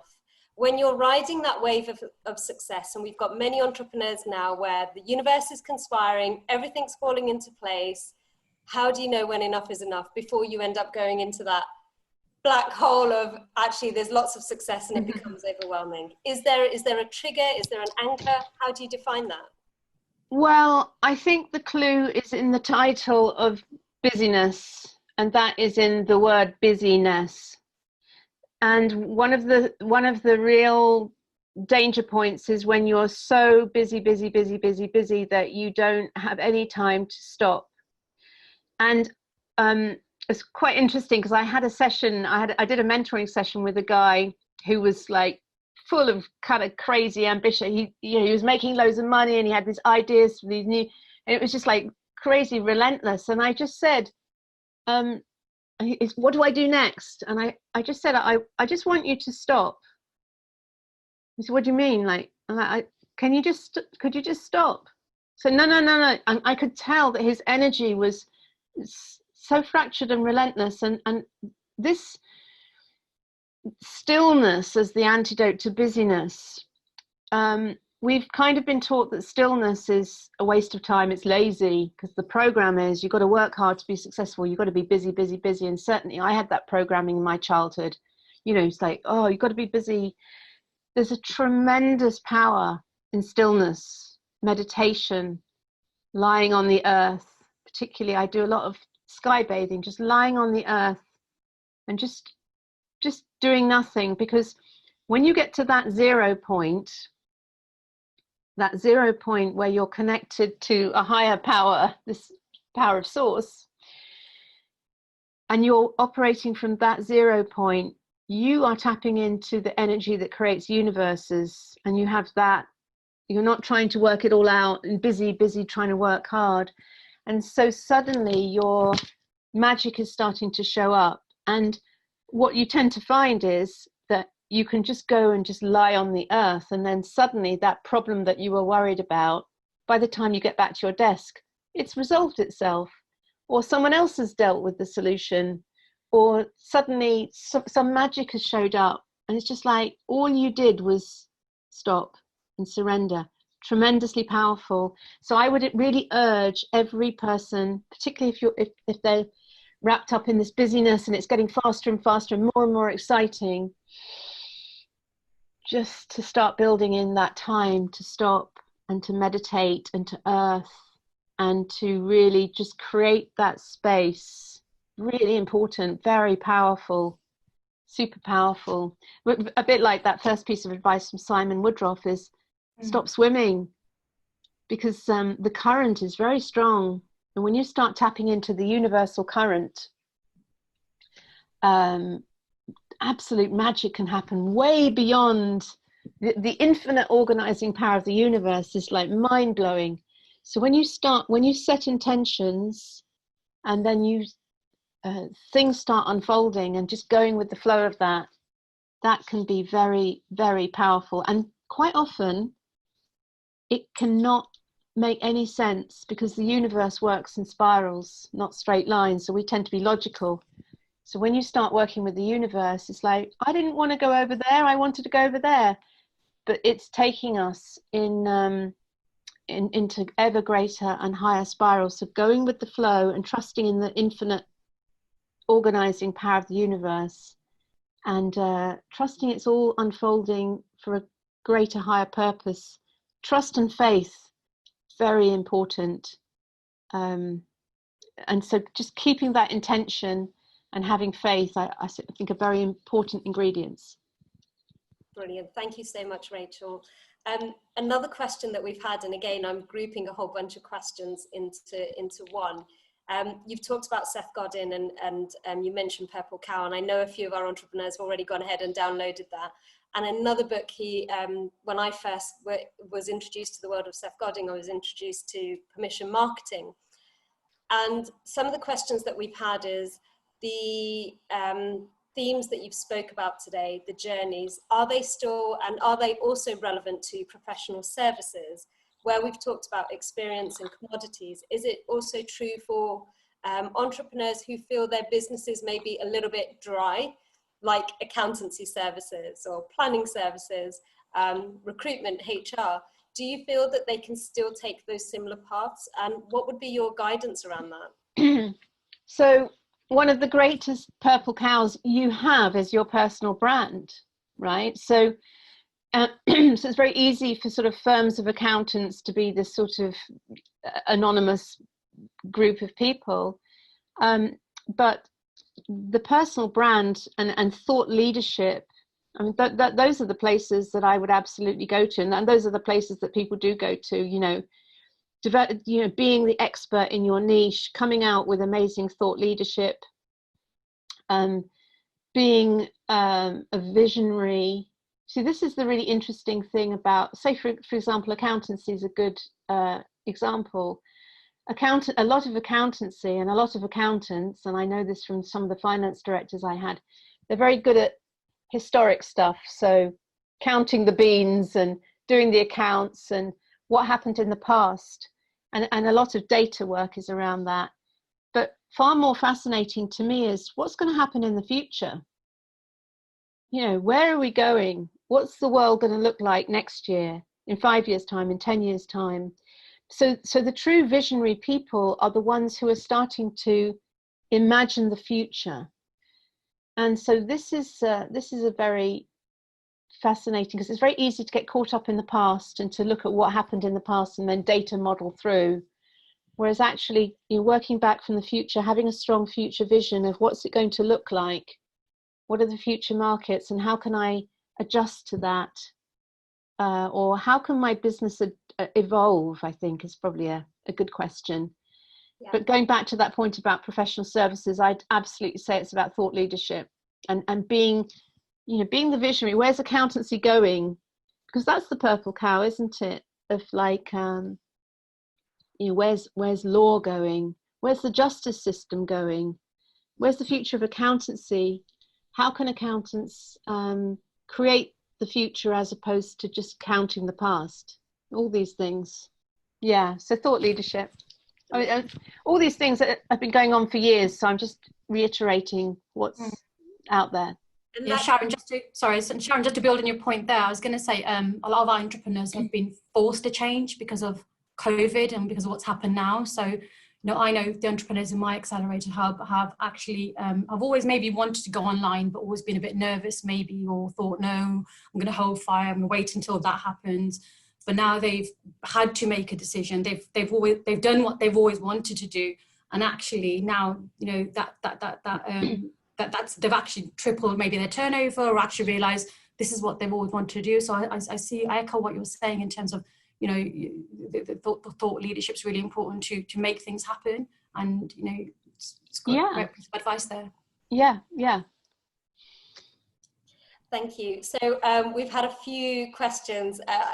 Our audience were really angered on your behalf when you told us the story around what happened with Theo and Peter from Dragon's Den. And there's a couple of questions. We've had it asked so many times, I have to ask you, are you still talking to them? And if you could turn back time, is there anything you would do differently?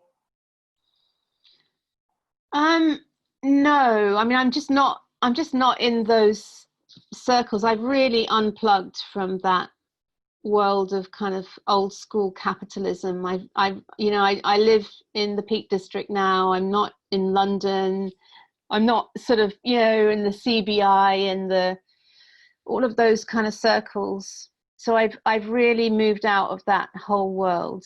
So I'm much more kind of with the people, really. And I do a lot of work in the small business sectors as opposed to the big business. It's very important to understand there is a transition, because when you get into the big business world, entrepreneurs are just a commodity. So that world of big business, which I'm talking about, and it is true, like the big banking things, the VCs, the lawyers, the corporate lawyers, they just see entrepreneurs and successful businesses as commodities that they can leverage. They can float them, or they can refinance them, or they can sell them on, or they can create groups. And so there's a whole world. If you're an entrepreneur with a growing business, you're just a commodity to this bigger sector, which is big business, that big capitalist business, which is heartless, and is only interested in making money. And they have, you know, it's ruthless. So that's a very interesting world to touch into. And I would say that Peter and Theo very much are of that world. And it is heartless.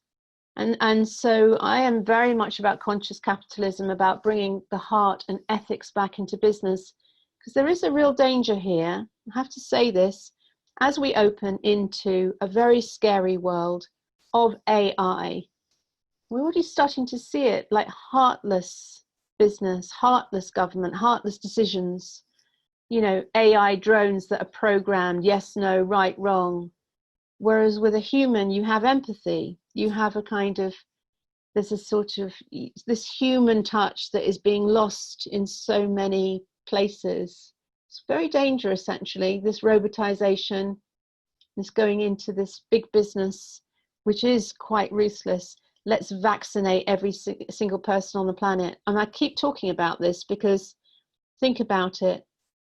If you could open a new market based on fear that has a product that can be sold to all 8 billion people on the planet, and by the way, you could put nanotechnology particles into that makes people trackable by AI drones, not only have you basically managed to control the entire planet and every person on it. And that is the dangerous place that the big business will take us if the heart is not restored into what's truly going on. So I'm a great advocate of coming back into a more feminine, heart-centered way of conscious capitalism, which operates for the good of everyone and not just for the 1% that have managed to control the 90%. So this is a very interesting era that we're moving into. Sorry to get political on you, but I feel very passionate about these things. It's really interesting, Rachel, and I think sat where we are, working for an organisation like NatWest, it's the UK's biggest bank, being driven by purpose, and like I say, Alison Rose is now our CEO, and everything we do within the accelerator hubs, within our teams, and during COVID-19, I found myself feeling very proud of the organisation and our response. And I think it comes back to that purpose piece. This isn't me trying to sell NatWest. This is me talking about the fact that when you have a really clear purpose that puts people at the heart of what you're doing, puts doing the right thing at the heart of what you're doing, it doesn't matter what your business is. It doesn't matter whether it's a limited company or a social enterprise or a charity. But understanding that purpose is really important, because that drives doing that right thing. And so often we will have people really worry about how they find that purpose. And I think purpose can change and evolve as well. Yeah. Well, you open up to it. And you said a very important thing there, Sharon, that you said, I don't want to sell this to you. But actually, the truth is that when you start working from the heart and purpose and ethics, it's very attractive. Yeah. Very attractive. So you just naturally attract customers and people, you know, companies that are ethical, companies that care. You know, they're the ones that are really standing out. People are starting to really not want to deal with heartless, yes, no, robotic organizations. People are starting to see, enough people are starting to see what's going on, that I think that this heart-centered businesses which are not going into that place and pulling back and creating a different way, they are the ones that customers will migrate to over time. So I think businesses that do have that feminine energy, and it can come from a man, that have that feminine, conscious, ethical energy. And I'm not saying that there aren't ethical men here, by the way, but it is about, it does create a very different, and it is purple cow, it's magnetic, and people are just drawn, you know, so it's very powerful. Sharon, I think we've just got time for one more question. Is that okay? Absolutely. So I was going to say, and it comes back to the AI piece and that technology piece around, we have got businesses that we're working with right across the country who are using technology to drive good, to make lives better, to build experiences, and the information that they can gather and then harness that to create value is really important. But what we tend to find is, and perhaps with the journey that our entrepreneurs are on, is that there's this fear, and it's not the fear of failure, it's that fear of success. And people don't realize it, they limit themselves. How do you identify that? How do you identify those patterns of behavior that might be in your subconscious that are stopping you from taking that next step? Because you put excuses in the way. And I know that we've got acceleration managers that are listening in on the call, and they'll be nodding along because they see it all the time, where what we hear are, and it's not fair to call them excuses, because people genuinely are feeling like, I can't take that next step because, and when you really boil it down, that because is fear of success and not failure. How do you overcome that? Well, that's another very fascinating thing, because again, it comes down to what is driving the show. So there are things that are driving you to be successful, and then of course there are limiting beliefs, and there are subconscious, and there could be traumas that are making you frightened because you're being triggered. You're being triggered into fight flight when you hit a certain level, because so just to put this in trauma terms, we all have a window of tolerance. We have a window of tolerance, and beyond which we're triggered, and we're usually triggered into fight or flight. So a lot of this work is about healing our nervous system so we can expand our window of tolerance. So when you get to the edges of your window of tolerance, your comfort zone, you might call that as well, but it's very specifically in terms of the nervous system, is when you get triggered. It's noticing what is on the edges of that. So what is it that trigger you? And this is when I'm doing a professional training in trauma and trauma healing. Those are the interesting things of what is the external trigger that makes me flight, which is what you're saying, running away from. And the other side of that is fighting, trying to battle through.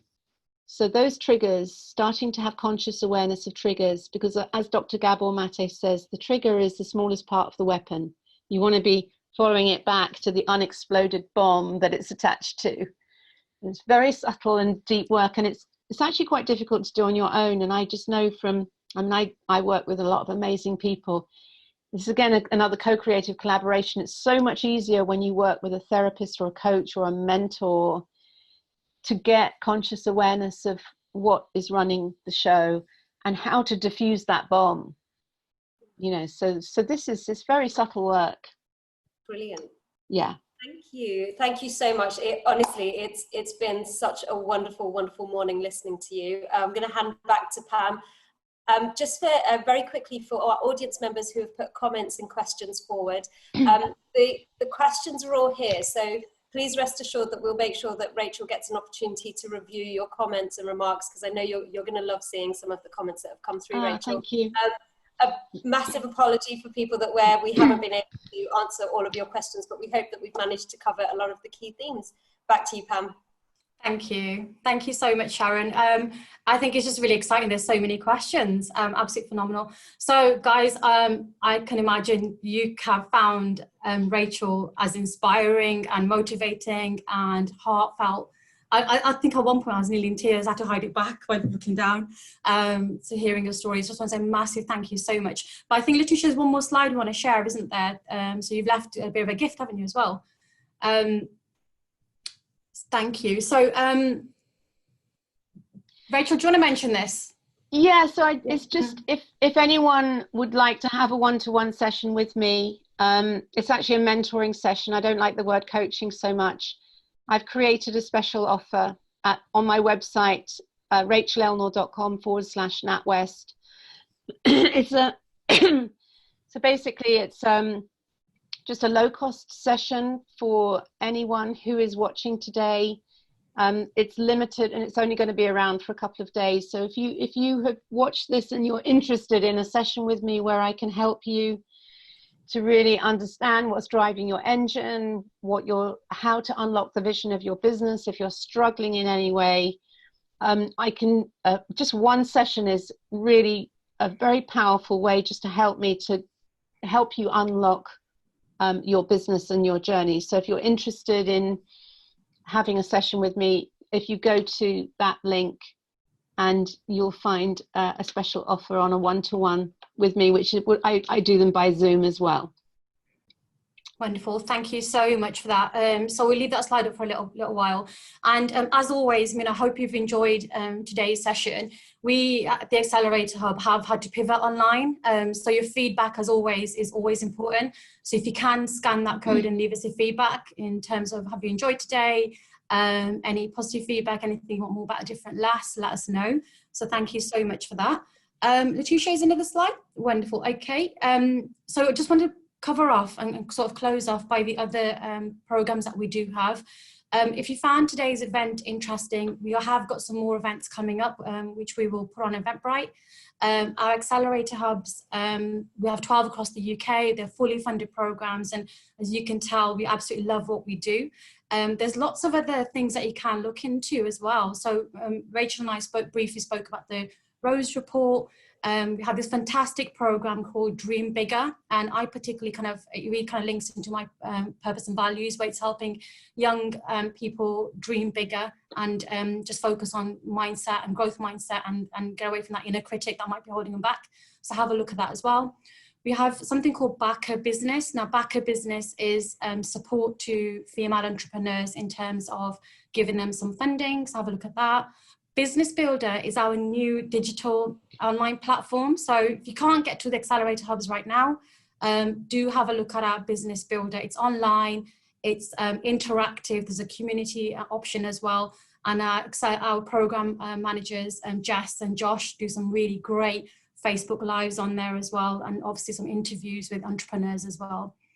Like we've mentioned, we have our Accelerator Hubs, so do look at our NatWest Entrepreneur Accelerator Program online, or if you're interested, just reach out to me on Twitter at Pam Shima, and I can send you more information.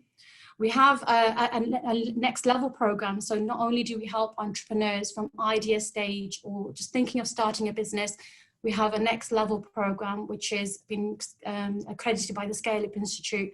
We have some fantastic scale-up acceleration managers who coach and support entrepreneurs on that. We also have a dedicated fintech program as well. So if you're a fintech business and you want to find out more, do get involved. So just lots more things you can look into as well. I've got some reading material from you now, Rachel. Lots of notes I've written down. Lots of books I've got to get reading. But on that note, I just want to say a massive thank you to Rachel. You have been absolutely wonderful. Thank you so much for today.